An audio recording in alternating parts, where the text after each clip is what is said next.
Bien.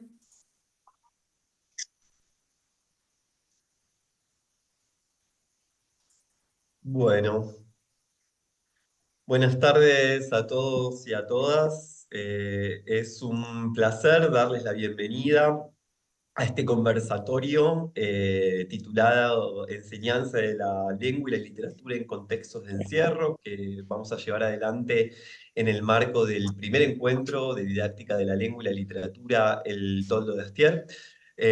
Mi nombre es Alejo González, yo formo parte del comité editorial del Toldo de Astier y hoy voy a estar actuando como moderador, presentador de este conversatorio que tiene como protagonistas, bueno, ustedes y también a quienes nos acompañan aquí, Francisco Escarfó y Luciana Morini, eh, que van a estar charlando sobre esta temática.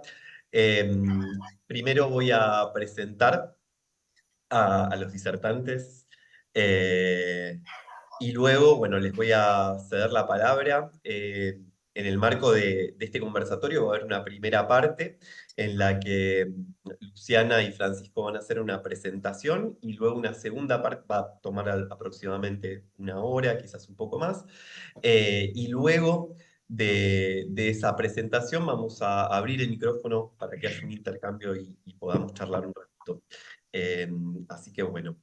Eh, entonces, empiezo por Francisco y después voy con Luciana. Sigo el orden de cómo van a ser las exposiciones. Francisco José Escarfó es magíster en Derechos Humanos por el Instituto de Derechos Humanos de la Facultad de Ciencias Jurídicas de la Universidad Nacional de La Plata. Es licenciado y profesor en Ciencias de la Educación, también por la misma casa de estudios. Docente en cárceles desde 1992 hasta la actualidad. Se desempeña como docente en el seminario taller Educación en la privación de la libertad y también en la diplomatura superior en intervenciones pedagógicas en contextos de encierro de la Universidad Nacional de San Martín. Y también en la diplomatura en educación en diversos contextos de encierro de la Universidad Nacional de Cuyo.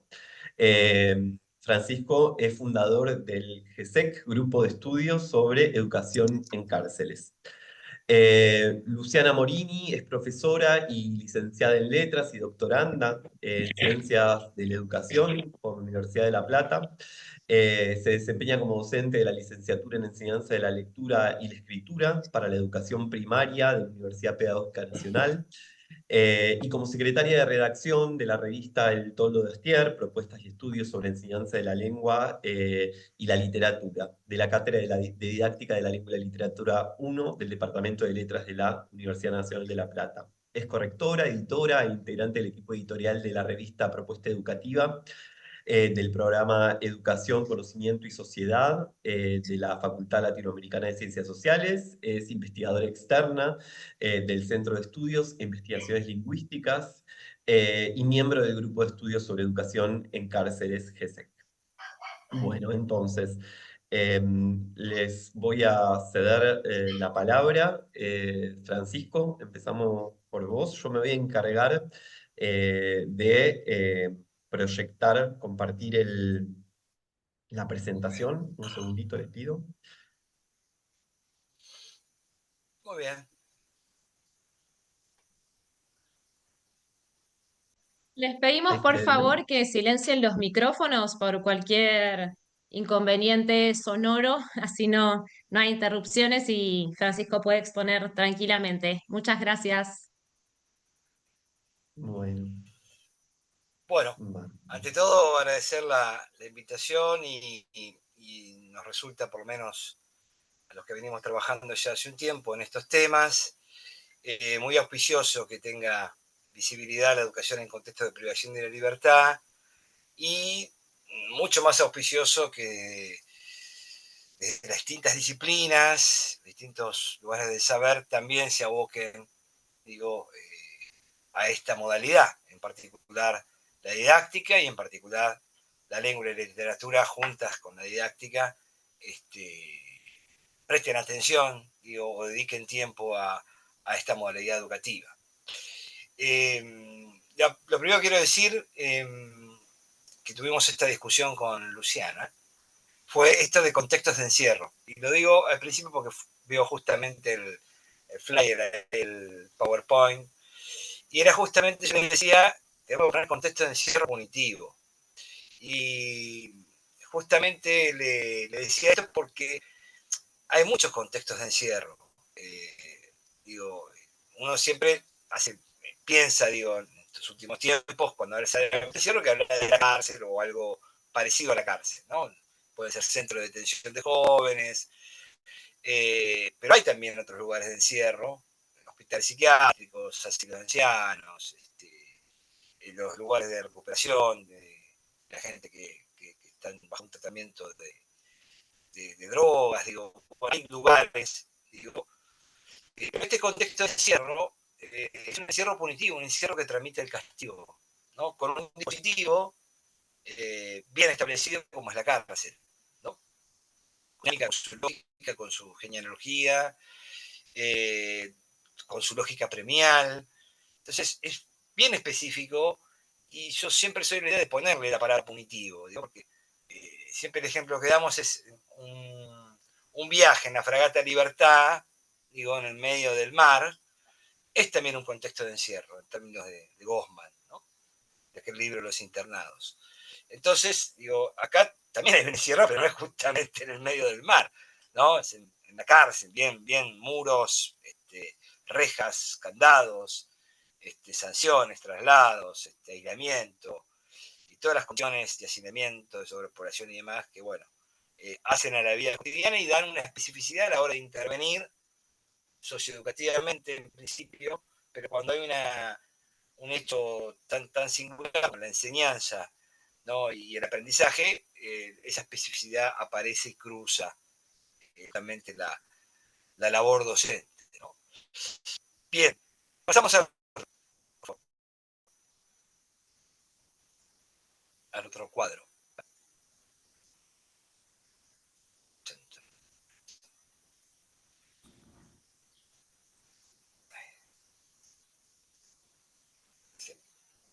¿Podrá? ¿O quedó trabado ahí? Perdón, Francisco, estoy yo con la presentación, si hay que mover alguna diapositiva, avísame, así yo voy Sí, dale, presentando. dale otra, ¿La próxima? dale, a la segunda, la segunda. Esta no, esta, La que sigue. la que sigue.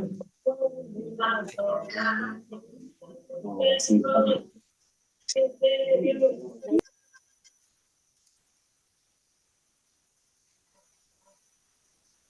Francisco, Sí, estoy aquí, pero no la veo en pantalla, por eh, eso te... no la estás viendo. A ver, un segundito. No, yo No, tampoco, veo la Alex. primera, pero no veo la segunda. Ahí, Ahí está, ahí te fuiste esa a es la última. quinta. A la Entonces, A esta es segunda. ver, la primera, esta es la segunda. ahí va, Ahí vamos está, con la bien. dos. Estaba mostrándola eso, no sé por qué no se veía. Bien, Ahí vamos. una... Perfecto. Gracias, Gracias a todos también por la paciencia, estas cosas ocurren. Bueno, en ese contexto de encierro punitivo, la referencia a lo que es educativo tiene un sustento normativo muy destacado. En primer lugar, la Ley Nacional de Educación, la 26.206, tiene un apartado exclusivo sobre educación en contexto de privación de la libertad, ¿no? Cuestión que es destacada a nivel Latinoamérica. No todos los países, no creo que ningún país de Latinoamérica, al menos, o de Sudamérica, tenga una referencia específica en su ley nacional de educación, sí en la ley de ejecución penal, pero no en la ley justamente de educación.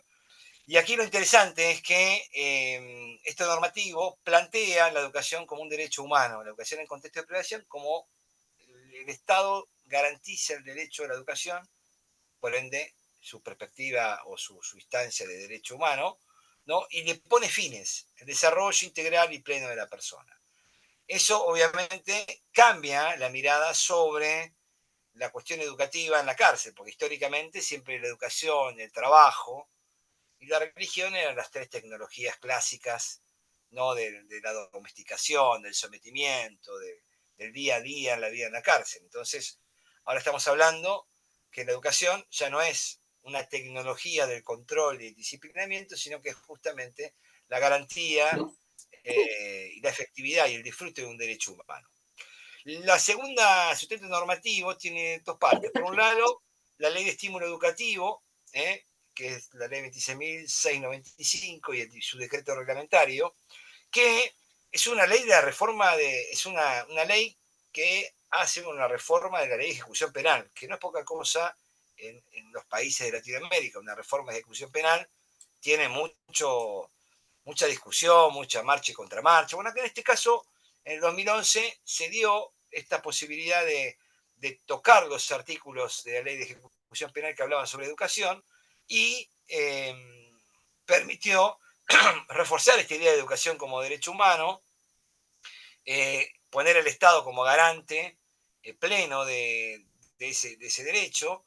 Se identifican organismos responsables, los recursos judiciales cuando no se garantiza ese derecho, y también lo que se llama los derechos penitenciarios, la posibilidad que al poder estudiar y completar la primaria, la secundaria o la universidad, se acrediten tiempos de descuento a acceder a una salida transitoria, a una libertad condicional y demás. Lo cual es un gran avance. Digo, hay países que, por ejemplo, Brasil, Uruguay, que tienen condonación de pena, o sea, le restan un día de pena por 24 horas de estudiar o 24 horas de asistir a la escuela. Acá es un, digamos, beneficio, y hago comillas, porque es un derecho, que se le otorga a quien que cumple su ciclo lectivo en el año o termina la primaria, se le otorgan una cantidad de meses que anticipan no la salida, sino el disfrute de ese derecho de las salidas transitorias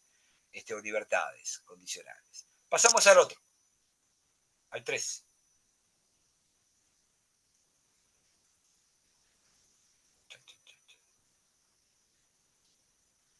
Ahí pasé, no sé si se ve. Hay un delay, ¿No? hay un delay. Ahí está. Bien, con respecto a la Ley de Educación Nacional que mencionamos al comienzo, hay una mención exclusiva a que el ejercicio del derecho no admite limitación ni discriminación alguna con respecto al encierro. Y en este artículo nosotros insistimos muchísimo, cuando se da participamos de la mesa, el GESEC participó de la mesa de discusión de este artículo, porque ¿qué pasaba? Muchas unidades penales tenían escuelas ya hace mucho tiempo, otras tenían hace poquito, pero ¿qué pasaba? No todos accedían, por cuestiones de seguridad, por cuestiones de alojamiento dentro de la unidad penal, o que no había lugar físico para que puedan bajar todos. Entonces, insistimos en que también es un derecho humano, pero bueno, acá hay que pensar cómo garantizar y que no haya restricciones de ningún tipo.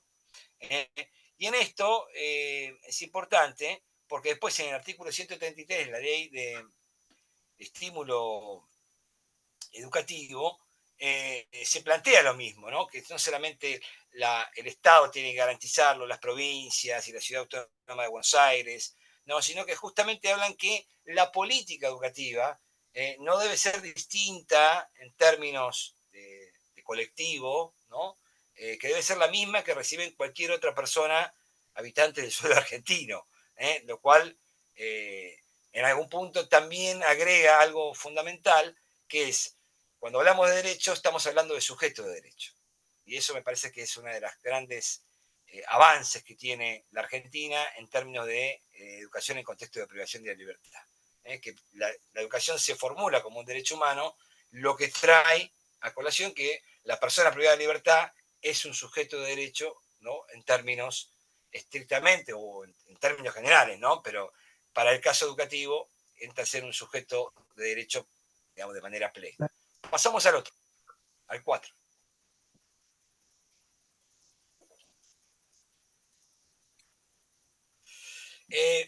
Esta ley de estímulo educativo, la 26.695, tiene un decreto reglamentario, y este decreto reglamentario, o sea, la forma en que el Poder Ejecutivo va a llevar adelante la ley, ¿no? Como el actual que ve esta ley, bueno, acá el Poder Ejecutivo va a llevar adelante esta ley, describe justamente en su artículo 3, en este decreto del año 2015, dicen que debe ser respetado el acceso a la educación y a la formación profesional o equivalente, respetado sin ningún tipo de restricción. Y ahí pueden ver que está prohibido limitar el acceso, sigo leyendo, ¿no? Este derecho por motivos discriminatorios, tales como edad, género, identidad de género, orientación sexual, condiciones de salud, discapacidad, etnia, nacionalidad, con respecto al lugar donde está alojado, nivel de seguridad, la progresividad de la pena, ¿no? Y agrega en el punto 5 el aislamiento, que es algo muy común, ¿no? Que una persona porque ha sido sancionada o ha sido castigada o por motivo de seguridad, ¿no? En resguardo de que otro lo pueda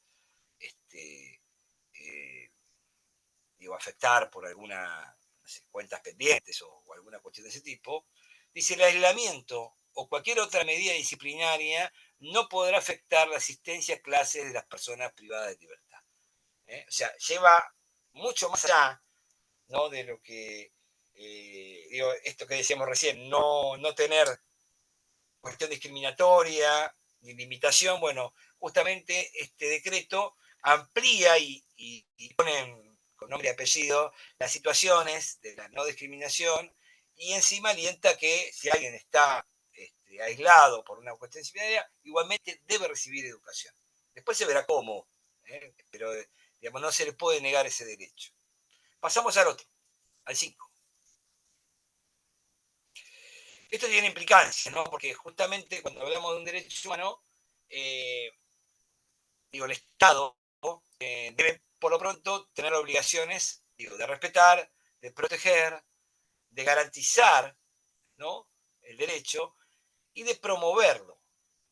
Y esta a veces es la gran función de los servicios penitenciarios. Deben promover justamente que las personas accedan a la educación. Y esto se hace facilitando el acceso, ¿no? Y también procurando, conjuntamente con el Ministerio de Educación, tener una educación de calidad, ¿no? Y con perspectiva de educación en derechos humanos. Esto, digo, tiene una implicancia también, no solamente para aquellos organismos o ministerios, o como en este caso los servicios penitenciarios, deben formular y ejecutar la política, sino también para los organismos de control. Digo esto, Poder Judicial, organismos de derechos humanos, tienen una obligación de controlar y de proteger justamente este derecho. Pasamos al otro, al 6. Y en esta manera de controlar y digamos, y ver cómo se desarrolla el derecho, hay algo que nosotros venimos trabajando hace mucho, que es lo que se llaman los criterios de realización del derecho a la educación, que son las famosas 4A. ¿Esto qué quiere decir? Yo puedo tener maestros, puedo tener maestras, puedo tener escuela en la cárcel, pero eso es condición necesaria, pero no suficiente. Porque hay un montón de situaciones que la especificidad del contexto de encierro punitivo emplazan y hacen que las personas privadas de libertad no puedan gozar plenamente de ese derecho. Entonces el derecho debe ser constantemente monitoreado, relevado, atendido desde, al menos de esta propuesta, de estas 4A, que vale también para otros derechos sociales, ¿no? Como el trabajo, la salud, y son 4. El primero es la accesibilidad, ver cuán accesible es ese derecho. Si hay alguna situación que hace que la persona no solamente acceda, sino que pueda permanecer y egresar, en el caso de los sistemas educativos, o sea, terminar su primaria, su secundaria, en el caso de la universidad también. Después, el otro criterio es de la asequibilidad. ¿Qué quiere decir esto? Que haya educación disponible. Capaz que dice, no, cualquiera puede ir a la escuela. Pero, ¿qué pasa? La escuela funciona en un horario en el cual la mayoría trabaja. Entonces, los trabajadores o trabajadoras dentro de la unidad penal no pueden acceder a la educación. Nadie dice que pueden ir, pero no está disponible. Es como ocurre a veces en algunos lugares del interior, donde la escuela secundaria está en otra localidad. Bueno, nadie dice que no vengas. El tema es cómo llegás a ese lugar. Entonces, acá ocurre lo mismo. Ver cuán disponible está la educación. El cuarto criterio es la adaptabilidad. Y acá tiene que ver mucho la cuestión, ya que estamos hablando de la didáctica, ¿no? Y de la enseñanza, que los contenidos, las metodologías, digo, todo aquello que hace a la oferta educativa, a la propuesta formativa, tengan, digo, esa mirada de a quién va dirigida y en qué contexto se da.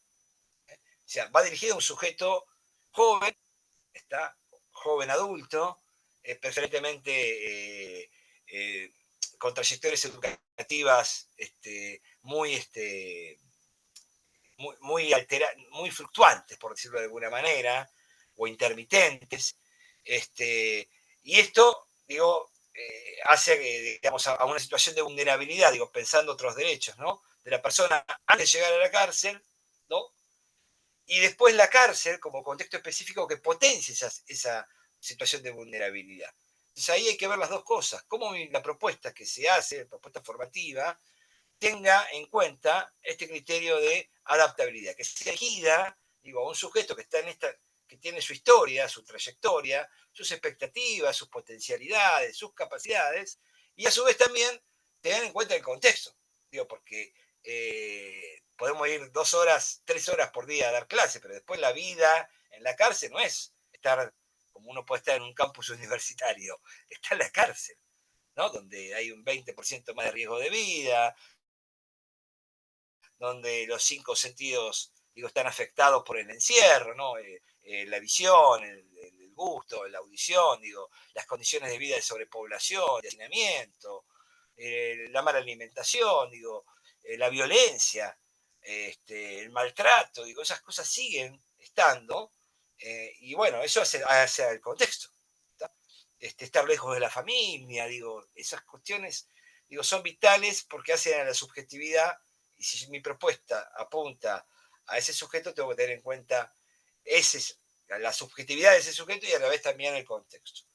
Y el cuarto se refiere a la aceptabilidad. ¿Qué quiere decir con esto? Que contenidos, metodologías, la gestión institucional, la propuesta formativa tiene que tener una correspondencia con la ética y los derechos humanos. Es decir, hay una frase que se suele escuchar de nuestros abuelos, dice, la letra con sangre entra, ¿no? ¿Qué quiere decir esto? Que yo te pego con un palito en la cabeza y vas a aprender a leer y escribir. Pero el método resta a la dignidad, ¿no? Del proceso formativo, a la dignidad de la persona.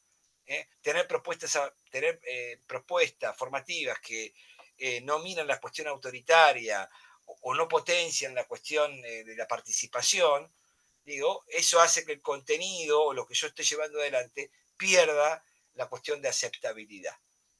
Y estos criterios justamente nos permiten, digo, también repensar la política pública destinada a la educación en contexto de privación de la libertad, permite repensar la cárcel, permite repensar la educación, permite repensar a quién va dirigida la acción educativa. Pasamos a la última parte que me toca a mí, el 7. Bueno, y algunos datos, digo, porque no vamos a hablar sobre algo que no es. Pero bueno, en primer lugar, pensar la población penal del país, estamos hablando alrededor de 106.000 detenidos, provincia de Buenos Aires con unos casi 50.000. Y digo, hay casi una mitad de la población que digo, no ha accedido, según los datos del Sistema Nacional de Ejecución de la Pena, que no ha accedido a programas formativos dentro de la cárcel. Esto es preocupante, digo, porque hay todo un tiempo dentro de la cárcel que no es aprovechado o facilitado o promovido para que haya actividad formativa. La propuesta formativa más extendida es la educación primaria, la secundaria ahí a mitad de camino, y la más, la que menos desarrollo tiene, desarrollo en sentido de participación, ¿no? De estudiantes, es la terciaria y luego la universitaria. En este aspecto, también los cursos de educación no formal también tienen un rol importante, digo, a la hora de pensar la oferta educativa. A mí lo que también me preocupa es los programas de capacitación laboral, porque ahí, digo, es mayor la cantidad de gente que no recibe capacitación laboral. Entonces, cuando encontramos estos discursos en medios de comunicación, a veces en el sentido común, ¿no? Cuando se dice que los presos salgan y ya aprendan a trabajar y demás, bueno, estamos viendo que casi un 80% no tiene instancias, digo, formativas laborales. Eso es un gran inconveniente, digo, a la hora de pensar la salida de la cárcel. Así que, digo, esto como datos generales para tener en cuenta a la hora de pensar una intervención, digo, desde cualquier disciplina, o mejor dicho, una intervención dada en el contexto de privación de la libertad. Hasta aquí mi parte. Gracias, Pancho. Bueno, continúo. Si querés, Ale, pasar la siguiente diapositiva.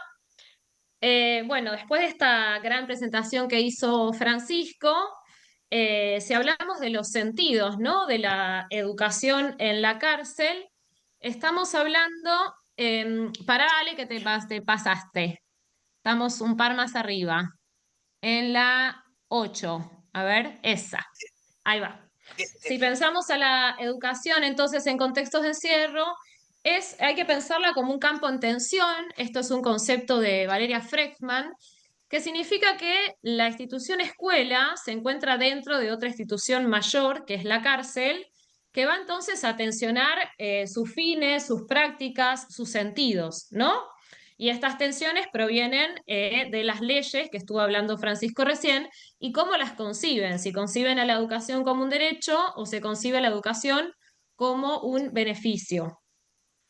Más allá de estos datos un tanto alarmantes que arroja el Sistema Nacional de Estadística y de Ejecución de la Pena en términos de la participación de las personas privadas de la libertad en programas educativos, no deja de ser paradójico que en una institución que castiga y vulnera derechos sistemáticamente, como es la cárcel, al mismo tiempo promueva el derecho a la educación.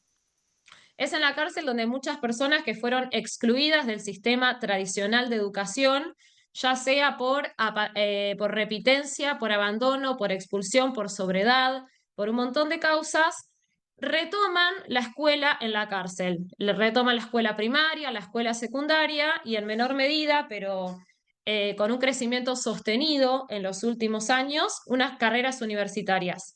Y esto no es menor, ya que la universidad históricamente estuvo alejada de los sectores populares, como las personas que están detenidas. Así que sobre eso vamos a seguir profundizando. Si querés, Ale, pasame la siguiente. La idea acá es hablar un poquito de algunas características de las cárceles. Si bien las cárceles son heterogéneas, porque cuando hablamos del sistemas de encierro no es uno, digamos, la cárcel no es una, no es homogénea. Pensemos que hay cárceles de máxima seguridad, de mediana, de mínima, hay cárceles de mujeres, cárceles de varones, de adultos mayores, centros cerrados de menores, unidades penitenciarias rurales y urbanas, y van a tener esto un correlato en, por ejemplo, la visita que reciban o los proyectos de extensión universitaria o de organizaciones de la sociedad civil. Las cárceles urbanas reciben mucha más participación de la sociedad civil que las cárceles rurales. Hay cárceles más pequeñas que albergan algunos cientos de personas y cárceles muy grandes que albergan hasta 3.000 o quizás más de 3.000 personas. Entonces, todas tienen sus particularidades, ¿no? Lo mismo los distintos pabellones, cárceles de mujeres madres, que albergan pabellón trans, que tienen pabellón psiquiátrico, por ejemplo. O sea, hay muchísimas diferencias. No obstante, es posible advertir una serie de continuidades. Estas continuidades, yo en esta ocasión tomé las agrupaciones de Richter y Orsi. Voy a detenerme sobre todo en las primeras tres para no ocupar tanto tiempo. Por ejemplo, si pensamos la dimensión del servicio penitenciario, podemos decir que la institución escuela mantiene una relación forzosa con el sistema penitenciario. Esta idea de una institución dentro de otra, las tensiones y conflictos que se producen.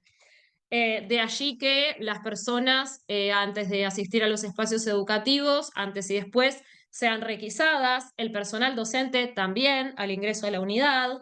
El servicio penitenciario es quien da paso o no da paso a los estudiantes al sector educativo, quien entrega o no entrega los carnets, quienes pueden aplicar sanciones, porque si bien en la parte legal, como decía Pancho, el derecho a la educación por motivos de castigo no debería ser vulnerado, lo que sucede en la práctica es que muchas veces sí, o sea, si la persona está sancionada no asiste al espacio educativo, si está sancionado el pabellón entero o engome, como se le dice en la jerga, lo mismo, no sale nadie a la escuela.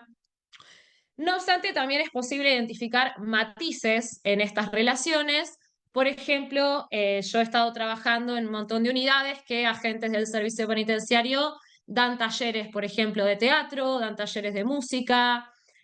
Como todo lo que atañe a las ciencias sociales, no es homogéneo, sino que siempre va a haber particularidades. En este sentido, no estamos hablando de buenos y malos, sino simplemente de cómo se dan las relaciones al interior de estas instituciones.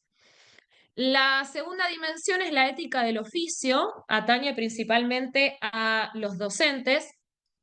Generalmente en el discurso de los docentes que trabajan en cárceles se hace mucho hincapié en el estar preparado para afrontar todo tipo de conflictos que se puedan suceder, de capacitarse. Hay una idea de compromiso, de vocación inclusive, ¿no? De, como que a la tarea del rol tradicional docente se le suma un rol de contención, un rol de asistencia, conocer las problemáticas al interior de la cárcel, digamos, estar ahí, prestar siempre un hombro y una escucha a las personas detenidas. Luego también, en cuanto a las propuestas didácticas y pedagógicas de la mano del docente, estas suelen sufrir muchas modificaciones, ¿no? Si bien en términos curriculares sería la misma educación de afuera, por ejemplo, los centros de menores, el diseño curricular es el mismo que rige para por ejemplo, la educación secundaria común o la educación primaria, y en las cárceles de adultos los programas son los mismos que para los bachilleratos de adultos. Ahora bien, hay cosas que en la cárcel deben ser modificadas porque hay cosas que no se pueden hacer. Por ejemplo, buscar información o hacer alguna tarea. Las personas en la cárcel no cuentan con carpetas, lápices, lapiceras, sino que el espacio educativo es quien le brinda estos útiles a los alumnos cuando bajan al sector escuela. No es que después se pueden llevar ese material o se pueden llevar un libro o se pueden llevar la carpeta. Entonces, hay algunas cosas que deben ser modificadas. Lo mismo los contenidos, sobre todo para educación primaria, por ejemplo, suelen estar los materiales muy infantilizados y en realidad estamos hablando de personas adultas. Entonces, hay que hacer una adaptación de todo tipo de materiales. Y después, por ejemplo, lo que atañe a las planificaciones de las clases, yo, por ejemplo, en mis clases de lengua y literatura, suelo optar por clases que empiecen y terminen en un mismo día. ¿A qué voy con esto? No es que el tema va a empezar y terminar en un mismo día, lo puedo abordar en una serie de clases, pero por la gran rotación de alumnos que tiene que ver con estas propias trabas del sistema, hace que la asistencia sea sistemática. Entonces, bueno, trabajaremos con un texto literario que pueda ser leído en el transcurso de una misma clase, trabajaremos en una resolución de consignas que pueda ser resuelta en esa clase y que tenga una devolución en esa misma clase, que no quede algo en el tintero o que tengan que resolver algo después, justamente porque al pabellón no se pueden llevar los materiales, ¿no? Al mismo tiempo, los módulos suelen estar en el mismo día y de corrido, no es que vas 3 veces por semana, por ejemplo, a cubrir lengua y literatura. Suele estar el mismo día y las horas concentradas. Entonces también tratar de hacer unas clases que sean más dinámicas, que no sea solo algo de tipo muy enciclopedista, porque pensá que tenés 3 horas seguidas quizás con las mismas personas, la misma materia, y muchas veces el recreo se da adentro del mismo salón, no hay posibilidad de salir al patio y volver, por ejemplo. Entonces hay muchas cosas que se vuelven un poco agobiantes, ¿no? Por momentos. Al mismo tiempo está esto de la adaptación de los contenidos. Hay estudiantes en primer año o en segundo año de la escuela secundaria que están en proceso de alfabetización. Esto es muy común. Entonces, lo mismo, va a haber que adaptar contenidos, va a haber que hablar con otros docentes, hablar con los docentes de primaria, generar algún tipo de plan, de programa en conjunto para estos estudiantes que están en su proceso de alfabetización. Es muy común que en la cárcel los mismos presos den talleres de alfabetización, en la mayoría, justamente porque saben que hay muchos compañeros de ellos, de pabellón, que no saben leer y escribir y son ellos mismos quienes suelen cargarse al hombro estas tareas con el respaldo de la institución educativa que quizás les da un lugar, un espacio, un horario, mismo un acompañamiento docente. La tercera dimensión, la experiencia de estudiar ESE, que las siglas es Educación Contexto de Encierro, refiere principalmente al perfil de los estudiantes y, bueno, nuevamente esta lógica de si asisten o no por el derecho, por el beneficio, por el estímulo educativo. Pero eso es, digamos, los docentes lo saben, pero la idea es sacar un rédito educativo, ¿no? Que el asistir a la escuela no sea solo una certificación, una titularización, sino que la educación sea un fin en sí mismo, ¿sí? Promover la educación para generar distintas apropiación de saberes y de conocimientos. También hay algunas creencias más o menos difundidas de que la educación en cárceles es de menor calidad, ¿no? Dicen estos autores. Y esto tiene que ver con que por ahí son menos días y menos horas de clase. Es común que en las cárceles el ciclo lectivo empiece después y termine antes. En marzo todavía se están acomodando los listados y en noviembre, por ejemplo, ya empieza el periodo de recuperación. La primera hora suele sufrir muchísimas demoras, por esto mismo de que el servicio penitenciario es quien da ingreso o corta el paso de los pabellones a la escuela. Entonces por ahí bajan alumnos de un pabellón, pero del otro todavía no. Suelen suceder. O otro tipo de acuerdos. Por ejemplo, en la unidad 9, donde estuve hasta el año pasado, los días jueves no hay clase. Esto no es arbitrario, es que la visita necesita un espacio, entonces se negoció con la escuela que los días jueves no hay clase para que todo el sector escuela pueda ser usado como salón de visita de las personas detenidas. Ahora bien, las materias que se dictan ese día, bueno, hay que hacer todo un reajuste de que se dicten en otro espacio, que hagan trabajos prácticos, digamos, siempre se va a ir viendo la manera de resolver todas estas problemáticas. Lo mismo lo que atañe al mobiliario, ¿no? El mobiliario que suele ser acotado, suele ser improvisado, suele ser defectuoso muchas veces. Pero no obstante eso, siempre se van a encontrar con estudiantes que valoran mucho la presencia, ¿no? De cualquier persona que vaya a realizar tareas educativas a la cárcel. Está esta idea de la oportunidad, de que la escuela es tomada como algo súper positivo, y se trata todo el tiempo de resguardar al docente de las cosas de presos, ¿no? Si hay un tipo de lenguaje en los berretines, por ejemplo, que suceden en los pabellones, la idea es que en el espacio educativo eso no se genere y esas normativas no las pone el docente, sino que son los mismos estudiantes. Si hay un estudiante nuevo, se le va a poner en camino básicamente para que regule su comportamiento al interior de la escuela. O sea, la escuela es respetada, es valorada muy positivamente, los estudiantes detenidos suelen ser muy receptivos con los docentes, con los directivos, y siempre te van a hacer sentir cómodo, la verdad. Y las últimas tres, para decirlo de manera muy sintéticamente, que hay como algunas dinámicas que son muy propias del contexto. Por ejemplo, es muy común la falta de documentación. Hay personas que no tienen DNI, por ejemplo, entonces no pueden empezar la escuela. O bien no tienen la certificación de la escuela primaria, pero ya la hicieron, o de la escuela secundaria, pero no tienen el analítico, o cursaron, no sé, primer año del secundario en una unidad penitenciaria y cuando lo trasladan a otra unidad, ese certificado analítico nunca llega. Entonces es muy común encontrarse con personas que están cursando por segunda o tercera vez la primaria o que están cursando por segunda vez la secundaria, en este interés de salir del pabellón, en este interés de retomar la educación, pero bueno, la falta de documentación es una constante. Y por otro lado, la cuestión de los cupos, ¿no? Y esto tiene que ver un poco con los datos que recién nos mostraba Francisco.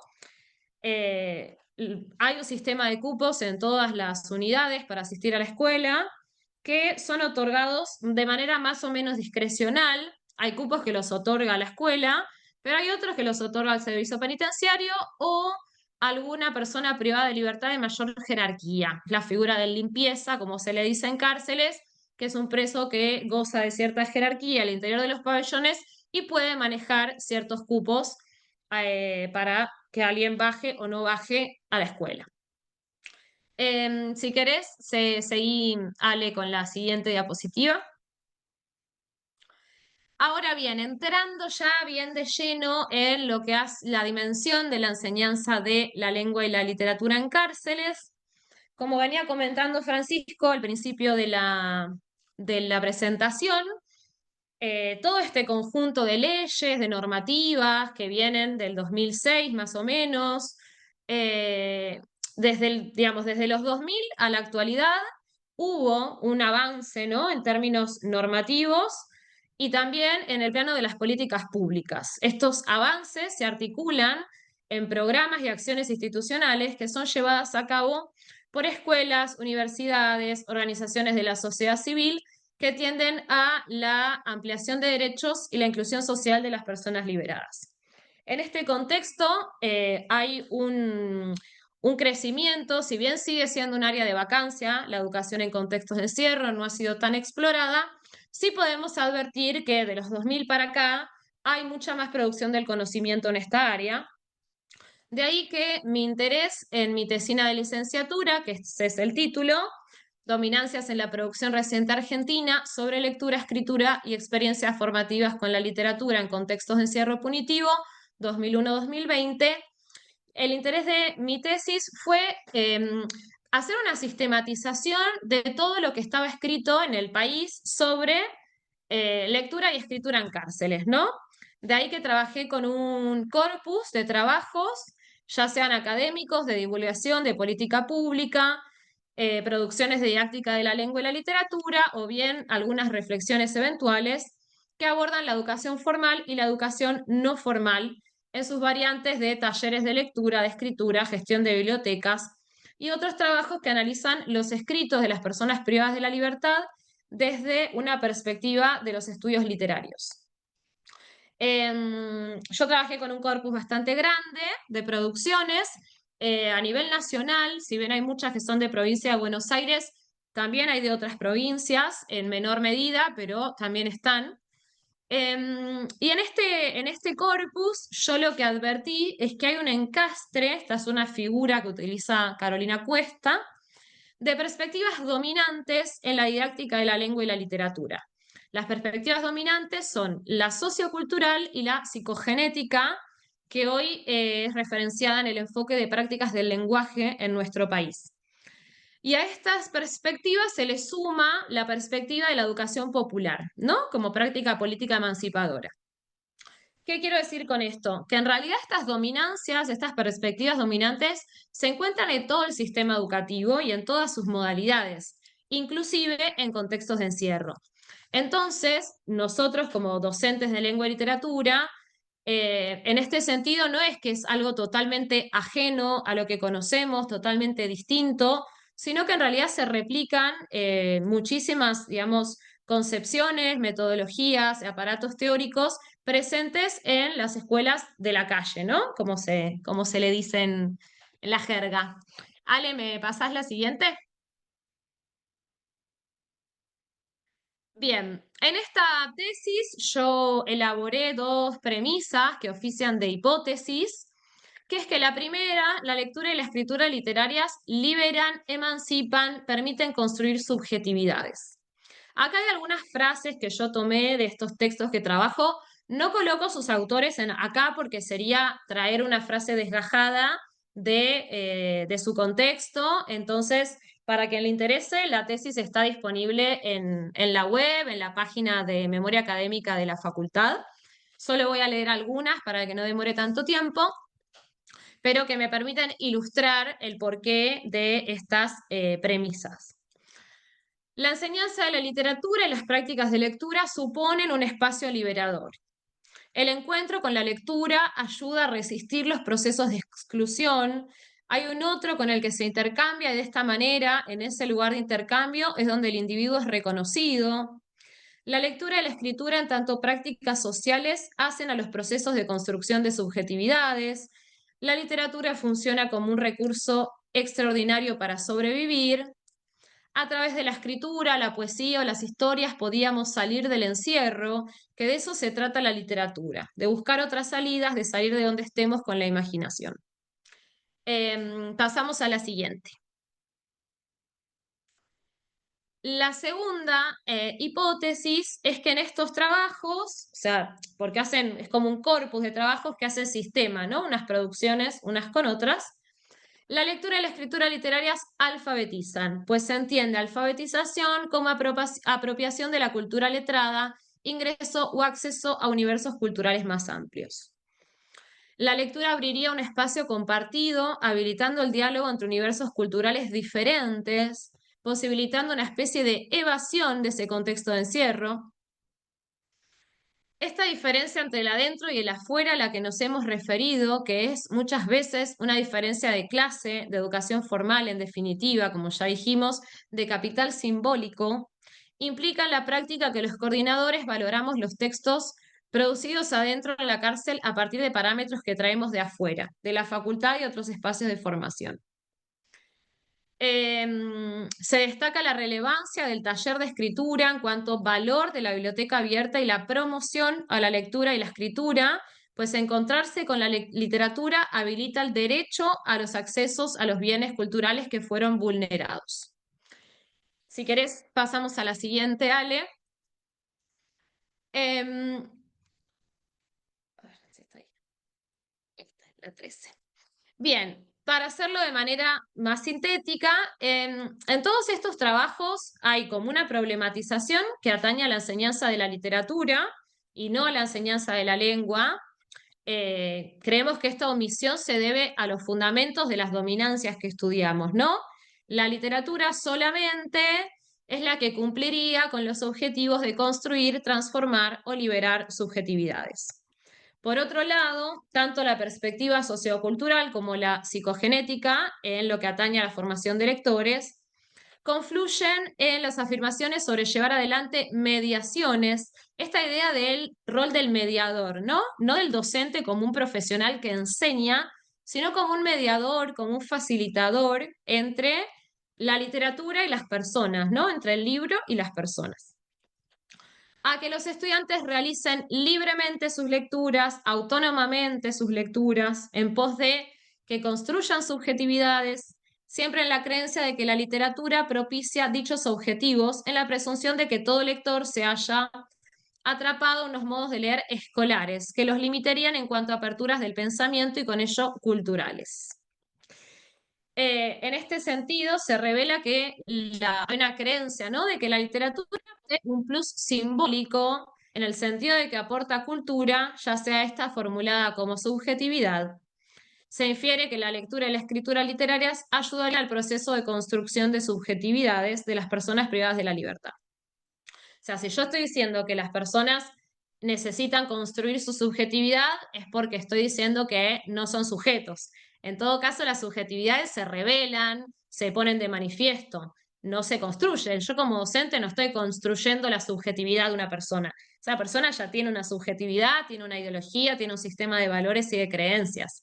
En todo caso, yo habilito que eso se traiga al aula o no se traiga al aula a la hora de leer un texto.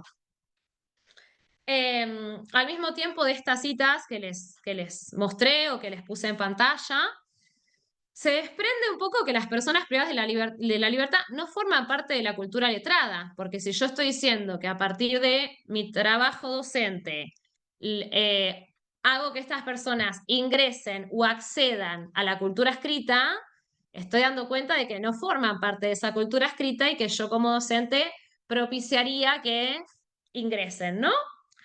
Que llevan al aula, a los espacios educativos, textos literarios de autores consagrados, vehiculizan de esta manera la emancipación, la liberación, la construcción de subjetividades, el acceso a universos culturales más amplios, a la cultura letrada.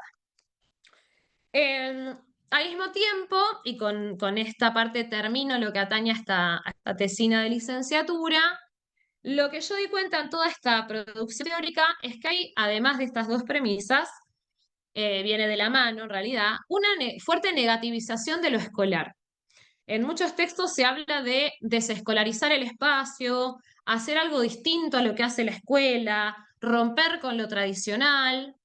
A mí esto me hace un poco de ruido, sobre todo porque estas producciones suelen ser producciones universitarias, son producciones de proyectos de extensión universitaria o de carreras de letras que se dan en la universidad en el formato taller, que reniegan un poco de la escuela, ¿no? Se ponen como en la vereda de enfrente, cuando en realidad, si yo voy a proponer algún tipo de carrera universitaria, primero esas personas tienen que alcanzar una titulación formal. Y esta titulación formal te la da la escuela, ¿no? Tanto primaria como secundaria. Al mismo tiempo, en este corpus, muchos trabajos dicen realizar propuestas novedosas, consignas de escritura innovadoras, siempre en la creencia de que lo tradicional está mal y es cerrado, y lo novedoso vendría a ser lo que funciona o lo que atrape a esos estudiantes.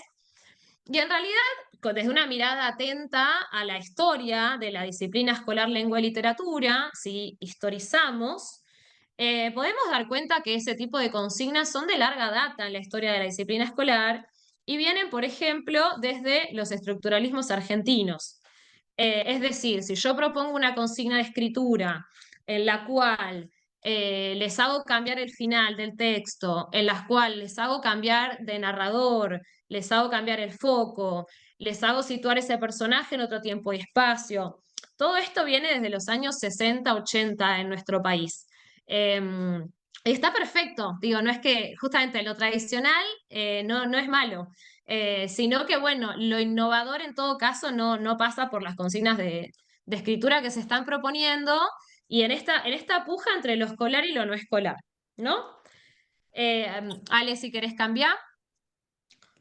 Con estas inquietudes en mente, después de haber hecho yo todo este análisis, toda esta búsqueda bibliográfica y esta sistematización de trabajos, es que me propongo abordar ya con un trabajo de campo, si bien yo al momento de escribir esta tesis de licenciatura, yo hacía 8 años que trabajaba en contextos de encierro, desde el 2015 que hago tareas de docencia e investigación en cárceles, tanto en educación formal como en educación no formal, en escuelas, en talleres desde Ministerio de Ciencia, Ministerio de Educación, desde el GESEC, que es el grupo de estudios sobre educación en cárceles que compartimos con Francisco, que hacemos talleres, bueno, invitaciones de otros proyectos de extensión universitaria, concurso literario, bueno, tengo todo un recorrido hecho, pero en esta tesina me aboqué a lo documentado, podríamos decir, en la etnografía de la educación.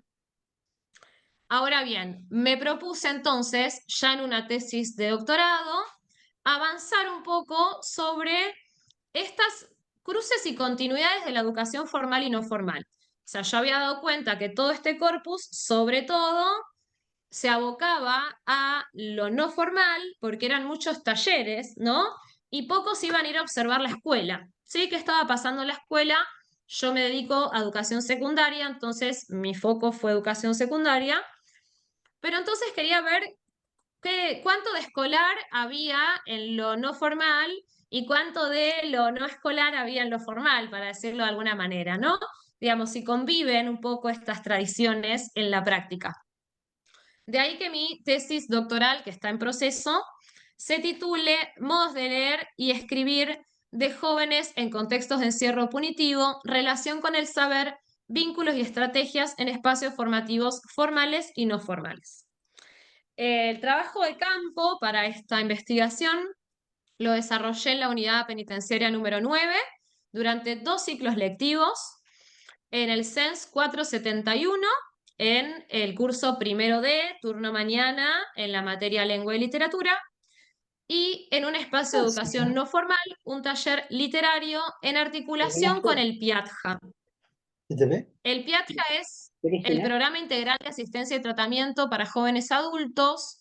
Es un programa que parte del servicio penitenciario, busca atender a la población que tiene entre 18 y 21 años, con posibilidad de extensión hasta los 25, y es un programa de carácter de tipo socioeducativo.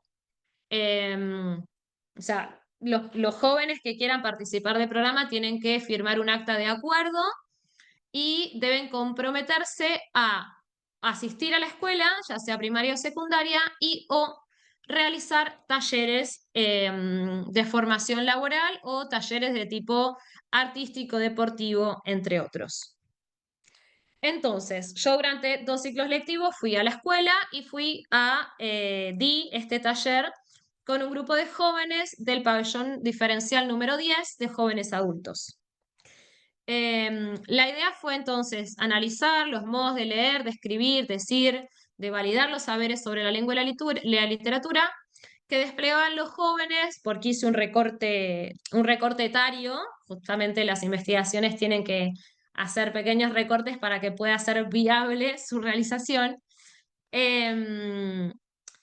Y la idea era ver entonces los formatos, los materiales didácticos, las consignas de escritura y también los vínculos entre los participantes, ¿no? La dimensión vincular juega una parte muy importante, entonces también fui a ver eso. Y también los sentidos y valores que adquiere para ellos la asistencia y la participación en estos espacios educativos con sus trayectorias escolares previas al momento de detención. ¿Por qué digo si tenían que ver o no con sus trayectorias escolares previas? Volvemos a lo mismo. Para todas estas personas que ingresan a la cárcel, la mayoría no tiene finalizada su escolaridad. Entonces, bueno, si fue expulsada del sistema tradicional y lo retoma en la cárcel, van a haber muchas reminiscencias de sus trayectorias escolares previas, ¿no? Para empezar. Y por ejemplo, esto se ve, hay conceptos que utiliza Kessler, ¿no? Esta idea de escolaridad de baja intensidad, ¿no? Muchos de los jóvenes, porque yo realizo en este trabajo de campo, hago observaciones participantes y entrevistas. Hago entrevistas en profundidad a 18 jóvenes. Entonces, en estas entrevistas, por ejemplo, muchos me contaban, bueno, estaba yendo a la escuela, pero dejaba, fui un tiempo, pero repetí, no fui más, después quise volver, me anoté en tal unidad, pero después no fui más. Bueno, todas estas oscilaciones por el sistema educativo. Entonces, por ejemplo, los directivos del CENS no son ajenos a ello, digamos, tienen total conocimiento de estas realidades. Entonces, por ejemplo, cuando algún joven o algún estudiante adulto se acercaba a la escuela con intenciones de anotarse, se los anotaba inmediatamente, digamos, trataban de no hacerlos esperar.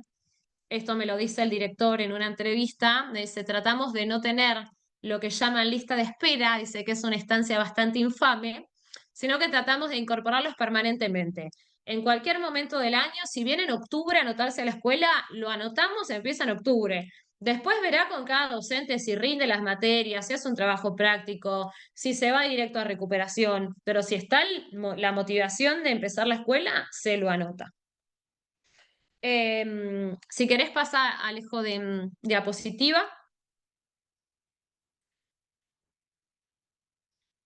Bien.